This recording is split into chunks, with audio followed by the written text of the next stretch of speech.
Hello, and welcome to this presentation on practical techniques for self healing. My name is Carolyn Pitts. Thank you for joining me. Before we begin, I invite you to just take a moment to settle yourself, let go of whatever has happened so far this day, park your to dos. You can pick them up later.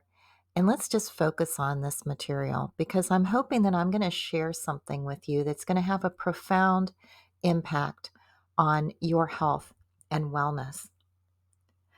Let's just take a few deep breaths together, inhaling, pausing with the lungs full, then exhaling. And a few more times. Inhale, pause with your lungs full. Take a long, slow exhale. And one more time. Nice deep inhale and exhale.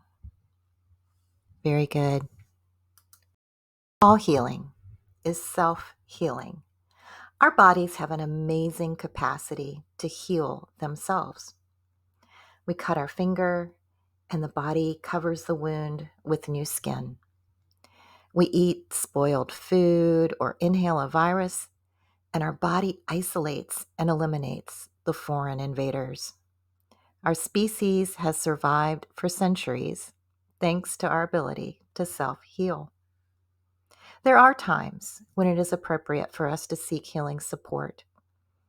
Modern medicine is a marvel, yet if the healing were purely in the treatment, aspirin would relieve every pain. Antibiotics would cure every infection, and chemotherapy would eliminate every tumor. Doctors could offer money-back guarantees, but healing isn't just about medicine. It depends on our body's self-healing capability. We are all born with the power to self-heal, but burdened by the stressors of modern daily living, we forget that the key to our vibrancy lives within us. Our society shrugs off chronic health challenges as bad genes or the inevitable result of aging, yet epigenetic research and studies of centenarians disprove these notions. It's no secret that nutritious food, quality sleep, physical activity, and resilience to stress are important for optimal health. Instead of outsourcing our well-being to an overburdened healthcare system, we can reclaim our personal power to heal through intentional lifestyle choices. If there's one thing that you remember from this presentation, I hope it is this. For modern medicine to be effective, you must maintain your ability to self-heal. Before we dive in, allow me to tell you a little bit about myself. For 28 years, I have maintained certification through the American Council on Exercise as a health coach with specialization in behavior change. To keep my certification, I have to recertify every 2 years through continuing education. In addition, I am a healing touch professional with additional training in healing touch for animals. So I use healing touch with people as well as their dogs and cats. People always ask me if healing touch is like Reiki. Yes, there are similarities. Healing touch is a biofield therapy developed by a Navy nurse, Janet Menken, in the 1980s. The Healing Touch program has been peer-reviewed and is endorsed by the American Holistic Nurses Association, the Canadian Holistic Nurses Association, and the Watson Caring Science Institute. The Healing Touch program is an accredited provider of continuing professional development for medical professionals.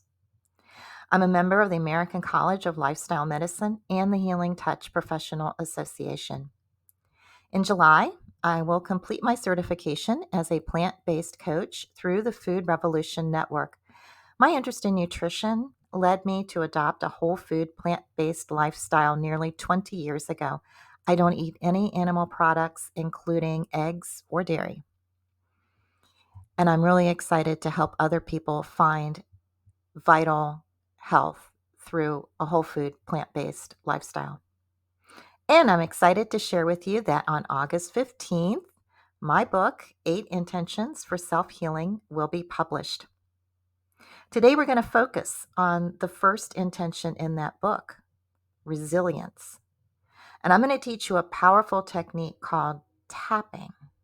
For over 40 years, tapping has helped hundreds of thousands of people overcome health challenges such as addiction and PTSD. But tapping doesn't have to be reserved for serious issues. You can tap into tapping to strengthen your self-healing ability. So what do I mean when I say resilience? For me, the word resilience brings to mind those weighted inflatable toys, sometimes with the image of a clown or another face on the front. And when a child bops the toy, it falls back briefly before springing up right again. Stress happens. It's inevitable. So instead of trying to avoid stress, we want to cultivate resilience so we can bounce back easily when stress knocks us sideways, just like a pop bag. Resilience is not a personality trait that some people have and other people don't. Resilience is a skill that requires regular practice, similar to strength training or playing the piano. Let's move on now and talk about tapping. We will begin with Mary's story, which is not her real name, but that is how she's referred to in the medical literature. Mary was seeing Dr. Callahan for aquaphobia, fear of water. After nearly a year of cognitive behavior therapy and exposure therapy, Mary still could not go near a filled bathtub without feeling distressed. One day they met at Dr. Callahan's home office. Mary became queasy with anxiety, thinking about the swimming pool in his backyard. Dr. Callahan had recently attended a workshop on acupressure, so he directed Mary to tap on a spot below her eye, which is on the stomach meridian, hoping that it would quell her nausea. After a few minutes of tapping, Mary declared herself cured, not only of her queasiness, but her aquaphobia as well. To their mutual amazement, Mary marched outside and stuck her hand in Dr. Callahan's swimming pool. When researchers contacted Mary 30 years later, they learned that her aquaphobia had not returned. Dr. Callahan began experimenting with his other patients. Sometimes tapping on the stomach meridian helped, but not always. Eventually, he developed a system of tapping on various acupuncture points that he named thought field therapy. Now, you are probably wondering if Dr. Callahan's success with tapping was due to the placebo effect. In other words, people like Mary reported feeling better because they expected to feel better. In 1995, Dr. Callahan's student, Gary Craig, expanded thought field therapy into a technique that he named Emotional Freedom Technique, or EFT. Craig documented EFT according to APA standards, which opened the door to formal research. An internet search will reveal hundreds of research studies that have demonstrated the efficacy of EFT. EFT has been shown to elicit physiological benefits such as reduced heart rate, blood pressure, amygdala, and cortisol activity, in addition to psychological symptoms such as pain, anxiety, cravings, depression, and PTSD. Recently, a randomized controlled trial published in the Journal of Education and Health Promotion studied the effects of EFT on 96 family caregivers of people with heart failure. Both groups completed caregiver burden inventory before the intervention group received EFT training. After the training, the intervention group experienced a 44% drop in their emotional burden scores, which continued through the follow-up evaluation a month later. Digging back further into the research, a 2019 study of 170 participants published in the Journal of Evidence-Based Integrative Medicine found that EFT reduced anxiety and depression by over 40%, according to the Hospital Anxiety and Depression Scale. Among other physiological markers, researchers measured a 49% drop in cortisol, which is a stress hormone, and a 61% increase in IgA, an antibody associated with immune functioning, in the saliva of 28 of the subjects. But EFT is effective in treating much more than just anxiety. In 2011, Dr. Peter Stapleton from Bond University in Australia led a randomized control trial looking at the effectiveness of EFT in reducing food cravings. 96 overweight or obese adults were randomized into either an EFT group or a wait list. After receiving 8 hours of EFT intervention over 4 weeks, the intervention group reported a statistically significant drop in food cravings. Their food cravings were rated on 3 different instruments. One was the food craving inventory, where a mean score dropped from 62 before EFT to 14 after the intervention. On the Power of Food scale, rating how much participants felt that food had power over them, they were powerless to resist it, their mean score dropped from 72 to 19. And on the Restraint scale, mean scores dropped from 33 to 5. Now, these scores are based on participants' perceptions, how people felt about their cravings and the power of food. But Dr. Stapleton wanted to understand what was happening in their brains. So she did a smaller follow-up study with 15 participants using a functional MRI machine to scan participants' brains while they looked at 6 photos of foods commonly associated with cravings, such as chocolate, pizza, and ice cream. What you see in these images is the reward centers in the brain lighting up when people looked at images of food. After receiving 8 hours of EFT intervention over 4 weeks, the brain scans were repeated. You will see that the images of food failed to elicit the same response in the reward centers. There was no change in their brain activity for the people who did not receive EFT. EFT has been used quite widely to treat veterans and has been shown to elicit speedy and lasting results treating PTSD. Here's a quote from a participant in the Veterans Stress Project. As you can see, he was a little skeptical going in, but he found that EFT was more effective than any of the other treatments he had been offered.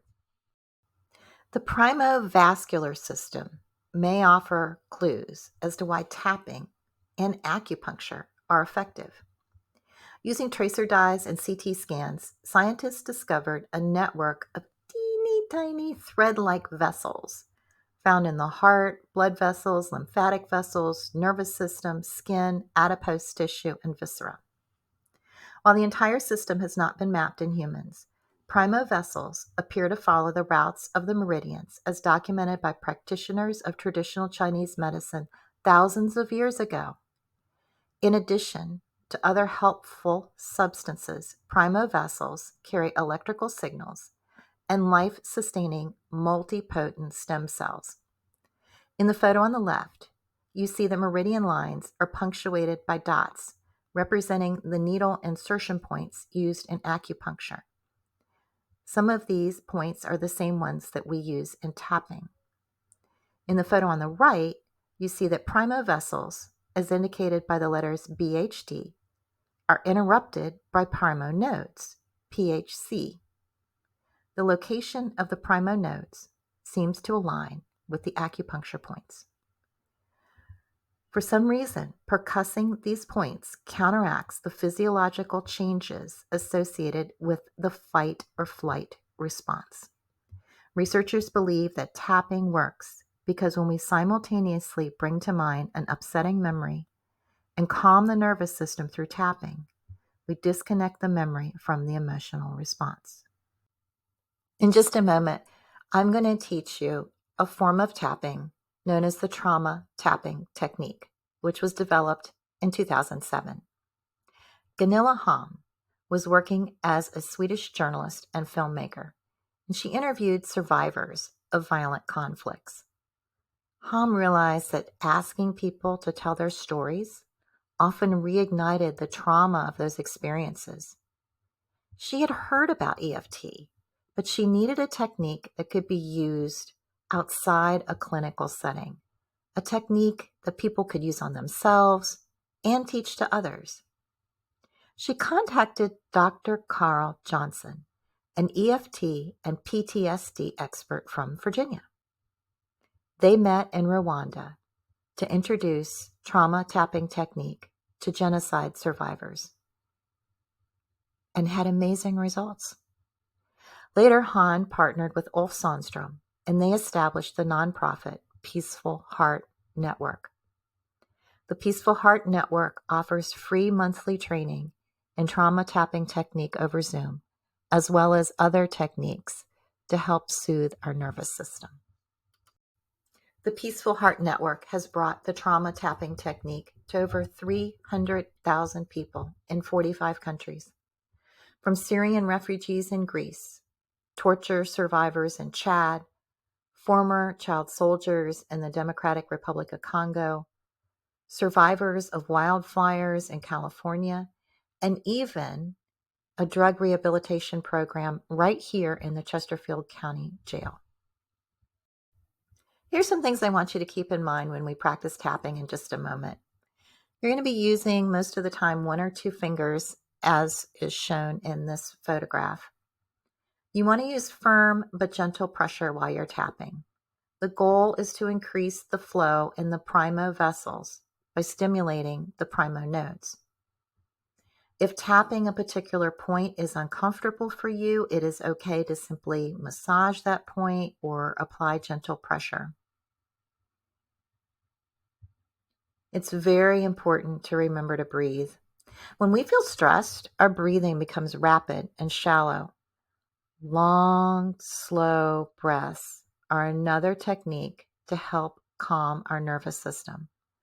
Ideally, we want to inhale slowly until our diaphragm moves downward, causing the belly to distend slightly. And then the exhale should be at least as long as the inhale, although longer is better. Pull your navel back towards your spine as you exhale. I have a video on my YouTube channel that guides you through 2 minutes of deep breathing. It's okay to skip a point or tap in a different sequence. You don't need to get hung up about that.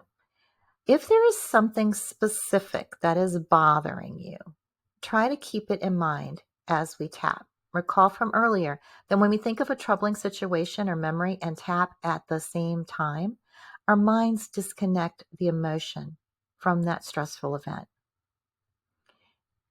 And one other thing, for particularly sticky issues, perhaps something you've been mulling over for quite some time, it may take more than one session of tapping to completely clear the associated stress.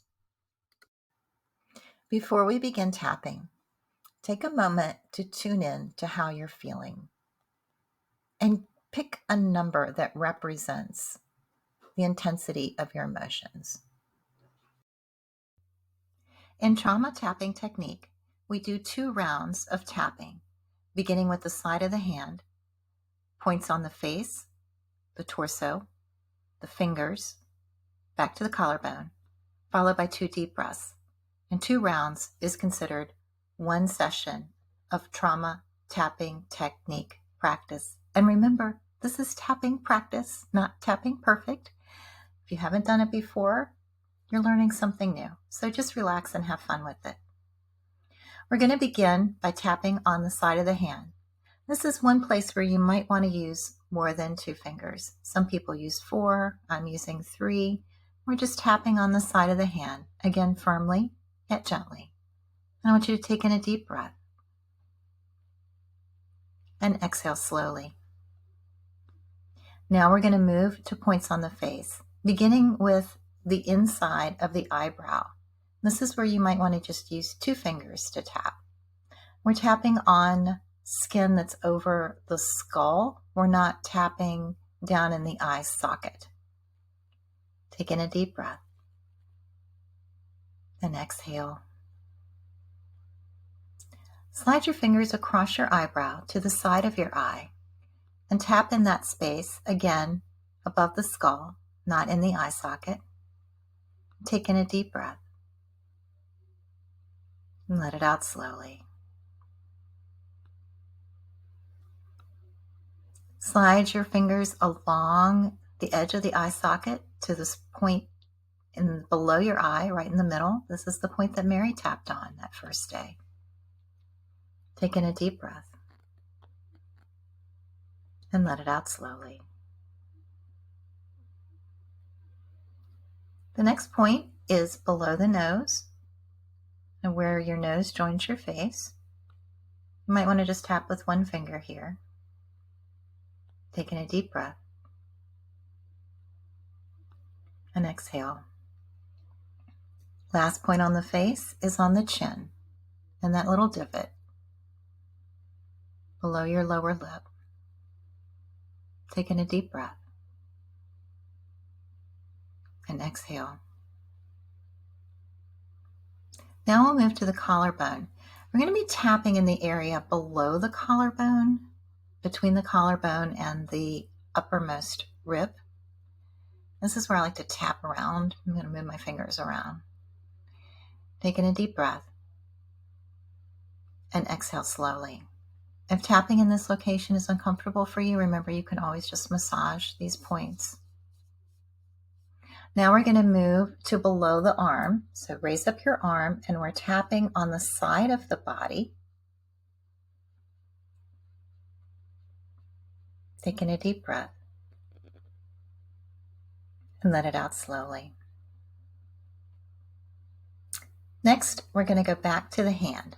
And we're going to be doing the fingers, beginning with the pinky finger. We're tapping on the side of the pinky finger next to the ring finger, near the top, kind of even with the base of the nail bed. Let's move to the ring finger, taking a deep breath and exhale. Let's move to the middle finger. Remember to breathe. Now the index finger.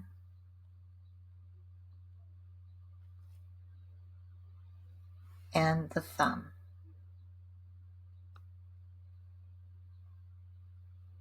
Back to the collarbone.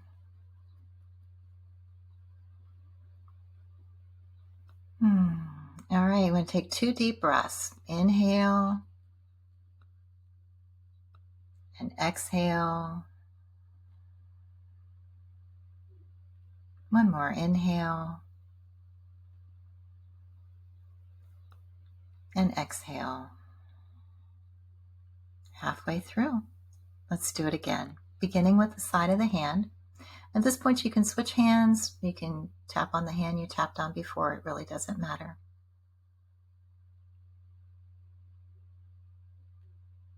Now let's move to points on the face, beginning with the inside of the eyebrow.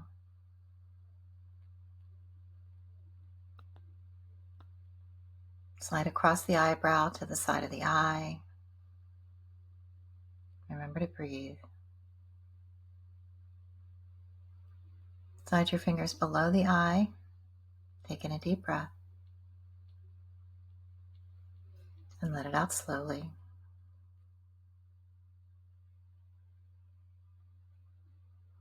Below the nose,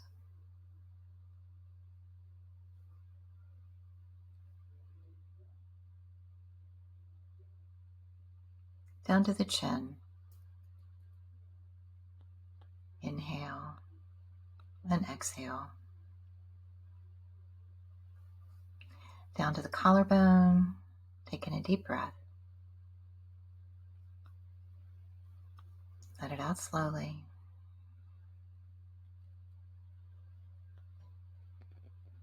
Raise up one arm and tap along the side of the torso.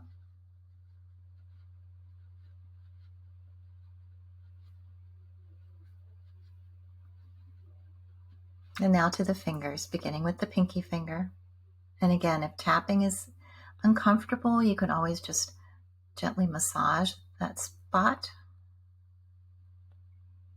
Let's move to the ring finger, taking a deep breath. Long, slow exhale. Index finger.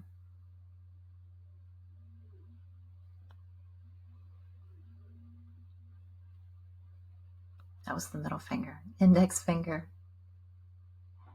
and thumb. Back to the collarbone.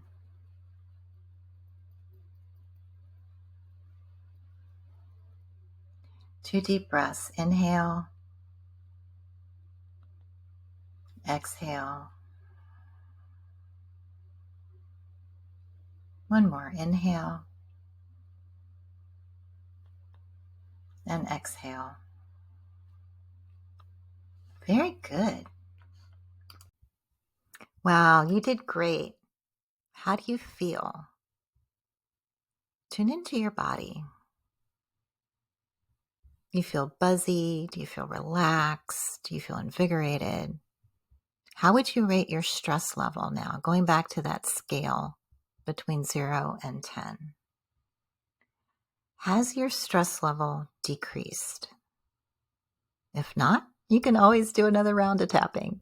Matter of fact, if your stress level hasn't come down below a 1 or a 2, it's actually recommended that you do another round of tapping. And remember, we talked about this earlier. If you have an issue that's particularly sticky or something that's been with you for a while, it's maybe not going to clear the first time you do tapping. But you may at least hopefully see a decrease in your perceived level of stress. And this was just learning too. Your results are going to improve as you become more familiar with the technique and you feel more relaxed doing it. So when do you tap? Well, certainly you want to tap anytime you feel your stress level rising. But we want to use tapping to cultivate resilience. And resilience is a skill that requires regular practice, similar to strength training or playing the piano. Just as we wash the grime from our skin and brush food particles from between our teeth every day, tapping works best when practiced regularly, not just when stress levels are high. As I mentioned before, stress is unavoidable. And if we don't clear our stress every day, tiny stressors can accumulate like snowflakes, becoming a snowdrift. You might be thinking your busy schedule won't permit time for tapping every day. Believe me, I get it. But think about it. We just did an entire session of trauma tapping technique, going slowly because you were learning, and it only took 7 minutes. As a behavior change specialist, I can tell you we are more likely to stick to a new healthy habit if we make it part of our daily routine. If you're like me, some part of every day happens automatically without your conscious awareness. My morning and bedtime routines are so familiar that my body goes through the motions of its own accord. I'm not even thinking about it. For example, I brush my teeth every morning, regardless of whether I feel like it or not. I don't stop to consider whether I have the time or the consequences of skipping a day. I just do it. What are some of the daily tasks that you do on autopilot every day? It may take some experimentation to find the right one, but if you link a few minutes of tapping to an existing activity, then you're more likely to practice. You could put a reminder where you see it. For example, download the tapping diagram and post it to your bathroom mirror, or leave it on the table by your bed so you remember to tap first thing in the morning or before you go to bed at night. You could set reminders on your phone until tapping becomes automatically part of your routine. Find a tapping buddy. You can share this presentation with them, and then you can tap together or remind each other to tap. I encourage you to teach tapping to other people.